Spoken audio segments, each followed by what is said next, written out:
Si è svolto sabato scorso a Venezia il primo convegno dell'anno organizzato dall'Ordine dei Medici e gli Odontoiatri della provincia di Venezia. Il tema era la responsabilità professionale e la crisi delle vocazioni.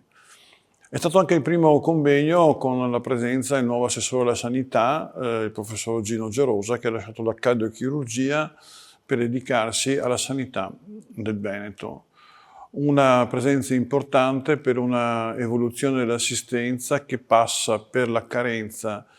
non di medici in assoluto, ma di medici che si dedichino soprattutto all'urgenza e emergenza e all'assistenza territoriale.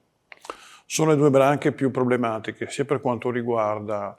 la carenza di interesse a livello di scuola di specializzazione e anche di corso per quanto riguarda la medicina generale, da una parte, e poi alla fine delle persone che rispondono positivamente ai vari bandi di concorso.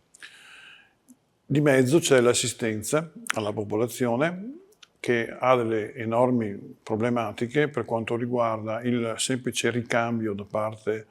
del pensionamento del medico di medicina generale, per quanto riguarda un nuovo medico che faccia questo lavoro anche con una certa continuità. Perché un nuovo fenomeno che è stato verificato è della interruzione del rapporto, cioè di medici che prendono il posto di altri colleghi ma restano poco e poi ne trovano un altro e la popolazione ha un momento di disorientamento.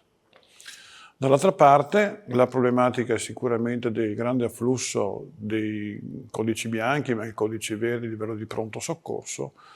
per ovviamente avere la possibilità di avere una visita anche specialistica o un soccorso immediato che non hanno attraverso quelle che sono liste di attesa. Liste di attesa che sono sicuramente migliorate in Veneto per quanto riguarda le prime classi di priorità, rimangono più da risolvere quelle a priorità più distante, quindi maggiormente programmabili. Su questo, naturalmente, la responsabilità professionale, l'analisi del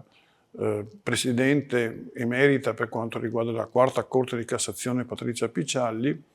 è stata molto illuminante su quelle che sono le luci e ombre anche dell'ultima riforma per quanto riguarda la responsabilità professionale che tanto preoccupa i medici a tutti quanti i livelli per i vari tipi di contenzioso.